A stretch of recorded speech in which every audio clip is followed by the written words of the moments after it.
آدم علیہ السلام دا دل نہیں لگدا فرشتے آدم دے قریب آئے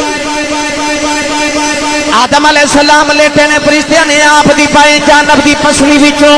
حضرت اما حوا نو پیدا کر لے آؤ اما حوا نے اس واسطے حوا کیا جاندا ہے کہ حوا ہئی تو نکلے آئے ہئی دا معنی زندہ ہے حوا او عورت ہے جڑی زندہ انسان دے وچ پیدا کیتی گئی ہے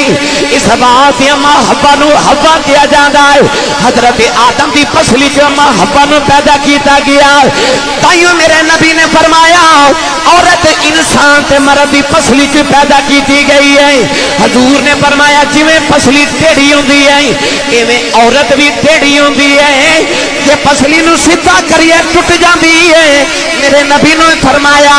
کہ جے عورت نو بھی سیدھا کرن دی کوشش کرے کہ ٹوٹ جاوے گی سیدھی نہ ہوے گی عورت بھی ٹوٹ جاوے گی سیدھی نہ ہوے گی یہ مرد دی عقل مندی ہے او کیویں عورت دے ٹیڑھے پن تو فائدہ اٹھاندا ہے او عورت دے ٹیڑھے پن نو کیویں استعمال کردا ہے کون ہے دیوالی نے فرمایا عورت ناقص العقل ہوندی ہے عورت ناقص الدین ہوندی ہے دو عورتاں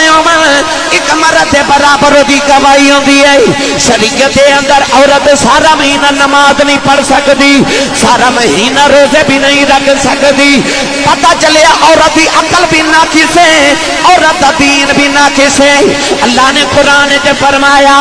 الرجال قوامون علی النساء پروردگار نے فرمایا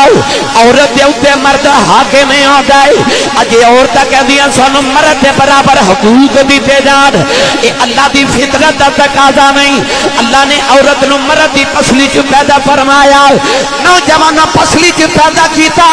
تے پسلی بھی ہوئے جڑی بائیں جانب والی ہے پتہ چلیا دل بھی ایتھے ہی ہوندا ہے عورت نو بھی پسلی تے نیچے تے پیدا کیتا گیا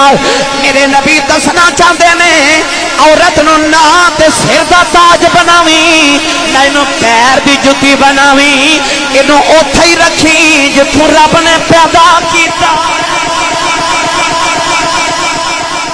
اوتھے ہی رکھو